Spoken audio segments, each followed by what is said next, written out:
Hello everybody, this is Parker3.art, and today's lesson we're going to cover how to do fill hole, but also how to do cutting in a way where the geometry is really nice with good topology.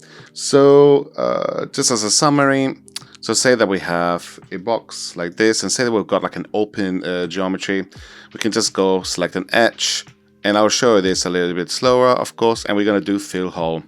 Here I have set up the shortcut to be Ctrl-Alt-F, but I don't think it is by default a shortcut.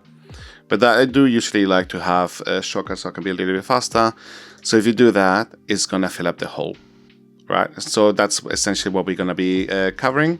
So yeah, let's begin. I'm going to make myself a little bit smaller, and I'm going to start with a new scene. Oh yeah, but the other thing that I'm going to cover as a summary, say that you have a cylinders with this kind of geometry. Ideally, you want to make sure that you have a wireframe where it's a little bit tidier and cleaner. So we're also going to cover this as an exercise today. But here, this is bad topology because you got too many faces connected into one vertices, and so this is called like a high variance, where there is a lot of stress. All the geometry is being connected to the same point, and you are going to avoid that. So we are also going to cover that in today's class. All right, so I'm gonna make a new scene so you can follow me along. I'm gonna make a cube, and with this cube, I'm just gonna make it, I don't know, just 5, 5, 5, and I'm gonna do 4 divisions, right? With all these. I've done that by pressing T.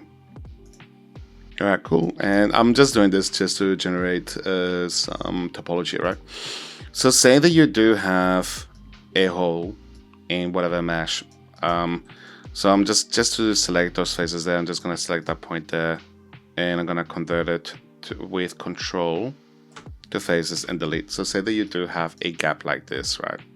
And while we're at it, I'm just gonna delete a couple of more around here, right? In order to fill that hole, like a lot of the times, some people might be able to do this, like you can extrude it this way, right? But it's not very accurate.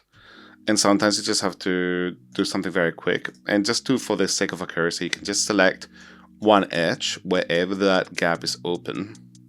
And then you go here, edit mesh. And then you go, sorry, my bad, mesh. And then you go fill hole.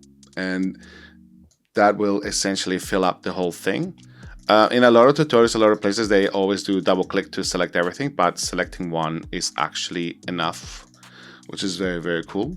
All right, but you can also do like places like this. Press F once, G to repeat the command, and that's how you fill the holes. However, this face here now, if I select that, this is now an N-gon, right?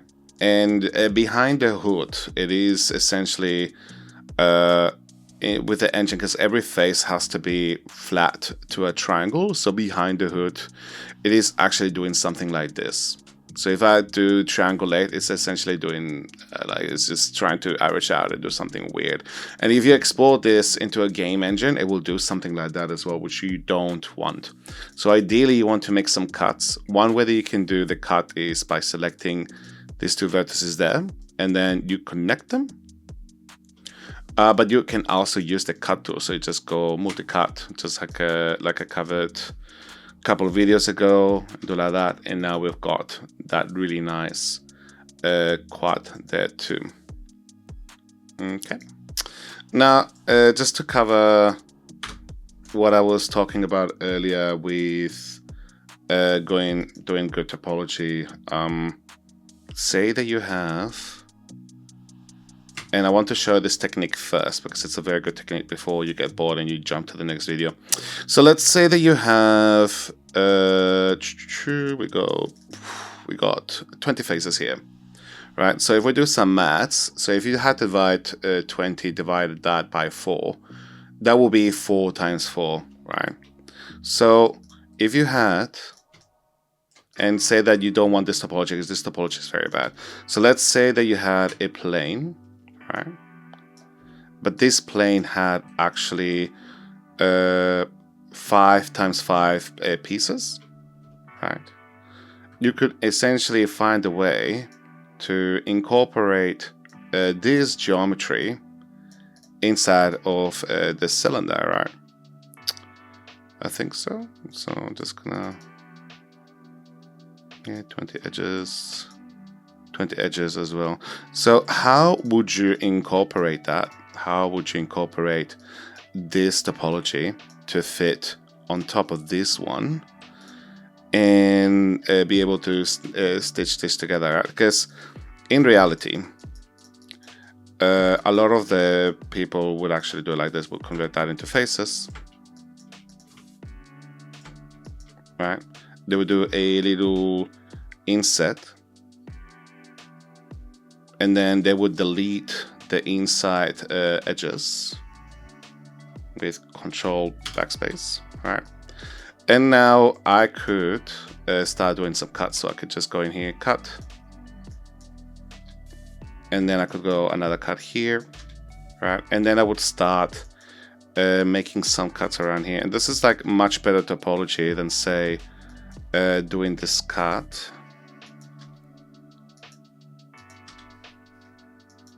With all the triangles, right? Because you don't want too many triangles. So you could do something like this, and this is a little bit better.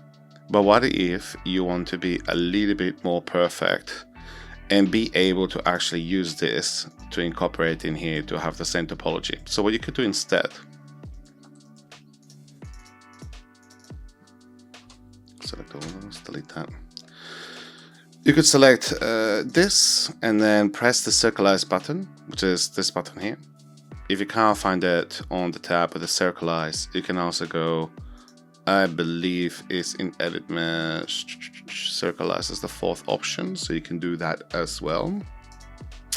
And what it does, it makes everything into a circle, right? But you might be wondering, okay, so that's cool, yo, but how can we match this to fit in here? So what I'm gonna do is I'm gonna do a little cheat. I'm just gonna put the pivot point there, right? And then I'm gonna bake it. So I'm just gonna go modify, bake pivot. I'm only doing that so I can select here and here, and then I can just go, all right, just teleport, yo. Just teleport in this location for me. So match translation. So that sits exactly to that point. And now I can scale this down this way until it fits as close as possible. And you're gonna notice now that the wireframe might not be sitting identical, so we might need to rotate this slightly this way. Right. And it doesn't have to be perfect, and I'll show you in a second why. Right, so let's say that we got something like this now. Okay. And now this is the part where you can combine these two. So you select it one, you select this one, and then you go combine. Now you will notice that this part here is still open. Yeah, this is they are not connected. So if I select the singular face here and I move that up, it's not welded.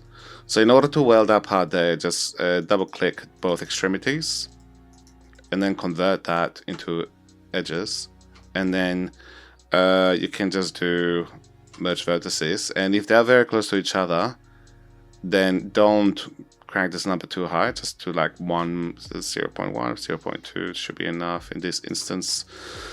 Okay, and now this is welded. This is where you can have a very nice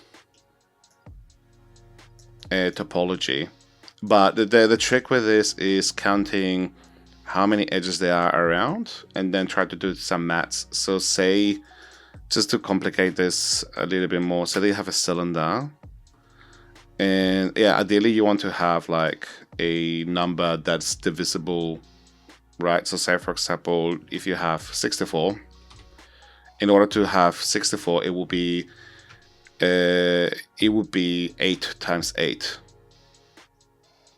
Right, to have that many edges. So 20. So 20 was 5 times 5. No, wait. Oh my god, I'm getting so confused. Yeah, because you have to take account for each side. So say if you have 30. Oh my god, I'm so bad at maths today. What's happening today? So what's 30 divided by 4? So that might not work actually. So that's the part where you have to do a little bit of maths to be like, okay, so let's say that you've got 8 sides times 4. So that let's say that you've got 32. So then you would need a plane that's 8 times 8. Right, so if you go, okay, let's do 32. Yeah. And so now if you want to fit as many faces, say that you got that, but you want to have some nice topology in there, and you want to do the same trick that I've done there, then you will need to have a plane that's 8 times 8. So you just go make a new plane.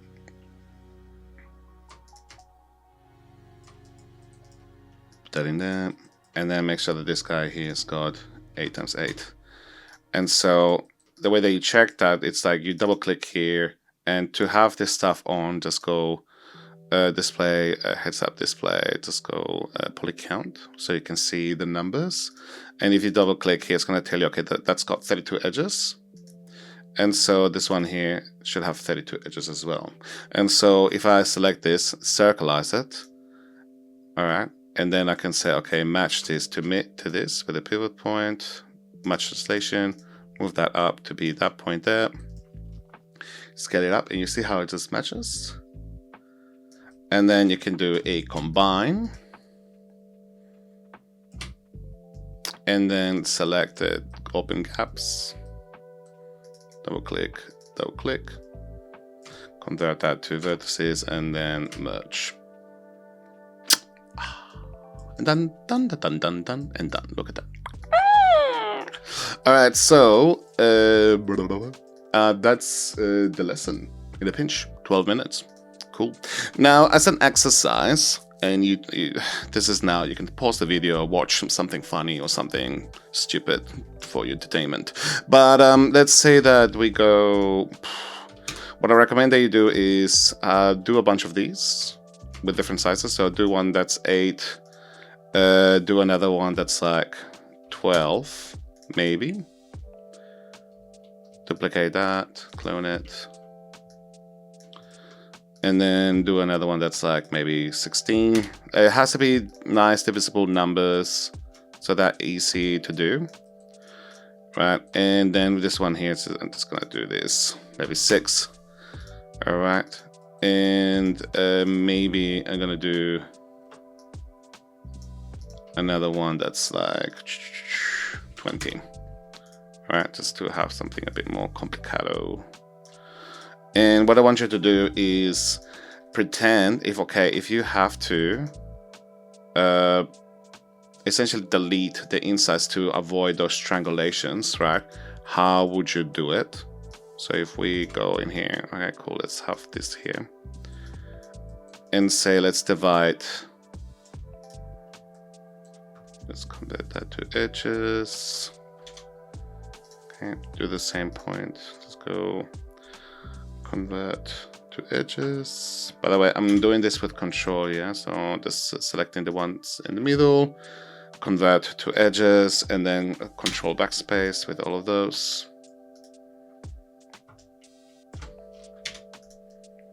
There is a quick way that you can do this is by holding down control, and then if you press F9 or F10, you can change. But it activates some other stuff in my thingo, so I better stop using that. So I select that, and then you can just go Control to F11, and then it will do what I'm doing here without all this stuff. Right? Or sorry, just convert that to edges.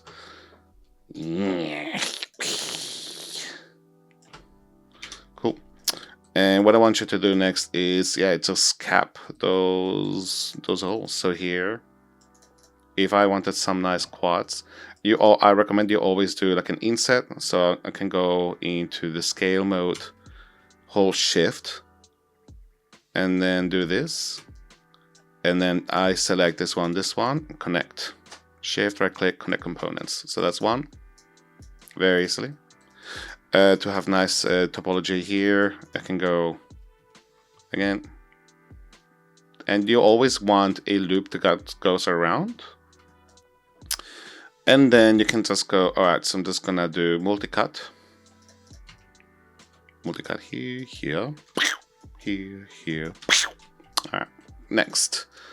Let's do select face, scale inwards.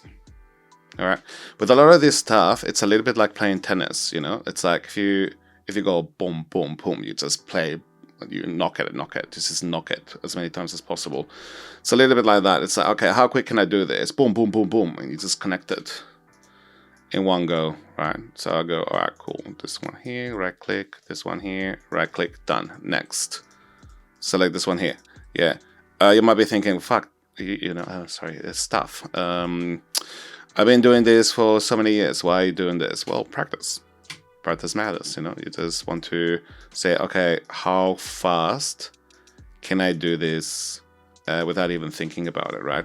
You'd be surprised by making these tutorials. A lot of times I will go, cool, what are people teaching? And sometimes they'll teach something that I had no idea. I'm like, wow, actually I had no clue. And I'll show you what I mean in a second, right? Because sometimes Autodesk will do an update and they will change some things and you're like, oh, I actually had no idea. For example, I did not know that you could right click to finish the command. I would always press enter. And then someone was like, oh, but you can press right click to finish a command. And I was like, oh, wow, I had no idea. Same goes if you use multi-cut and you start doing this, you can reverse by pressing backspace like that as well, which is really, really cool, right? And yeah, so if you want to do this as an exercise, that's really cool, but I will add one more little trick under the sleeve in here. So when you do stuff with quad draw, say that you've got like an empty hole. So let's select these guys here, go to faces, delete that, right? You can also use quad draw in order to fill out empty geometry in something like this, and you don't need to do this with a live object. And what's interesting is that the way that this works, it will kind of analyze if this was a filled hole. I'm just gonna draw things around there, which is very strange. So if you go quad draw, and then you can start drawing dots, and it will draw the dots essentially in that surface where that is, so you can do it like that as well. It's not gonna look very accurate. So if I created some geometry like this, shift to fill the hole, yeah, and then you have that filled as well. And yeah, I had no idea. I always thought that quad draw is a topology only thing. And then I did some research online before I did this video, just so I can be like, I want to cover everything as much as possible. So I'm just going to look around to see what other people have discovered. And yeah, you can do that. And I'm like, what? I had no idea. That's crazy that you can just fill up geometry just like that. And yeah, this is really, really cool because you can just like say that you've got some topology broken like that. So you got these deleted faces, you can just fill them up like that as well. You don't need to use the fill hole tool. You can just go like that and fill them up like that as well. Okay, so just to make nice and short and snappy, this is now 90 minutes. So I will finish this video. Okay, so we have covered doing things with the fill hole. We also covered a little bit how to do quad draw multi-cut. Say you got like things like cylinders, how to cap those cylinders with nice topology, because this is no bueno due to the variance. Like if you had to subdivide this, well, maybe if you can see my screen, if you had to subdivide this, right? Then if I press free, this is gonna look very nice, but this one here is gonna look very bad. Yeah, this is the why we're doing this.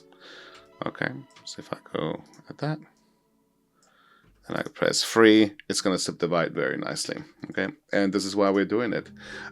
For the next lesson, most likely I will cover what's the bridge tool, because it's kind of similar in a way. It's almost like fixing geometry. If you got two pieces of geometry and you wanted to bridge those two areas together, how would you do it? And the bridging is essentially yeah, just selecting the same amount of edges and then connected them together. All right.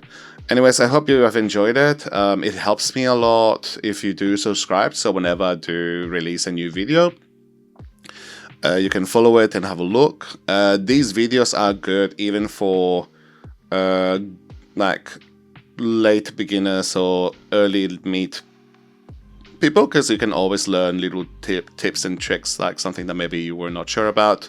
So feel free to share this as well. If you got any suggestions on how to make this video better, feel free to leave a comment, or just even saying thanks. It means a lot to me, because it means that you've seen the video, or if you got any suggestions. Yeah, I hope I can see you soon. Okay, and I'll see you in the next video. Bye bye.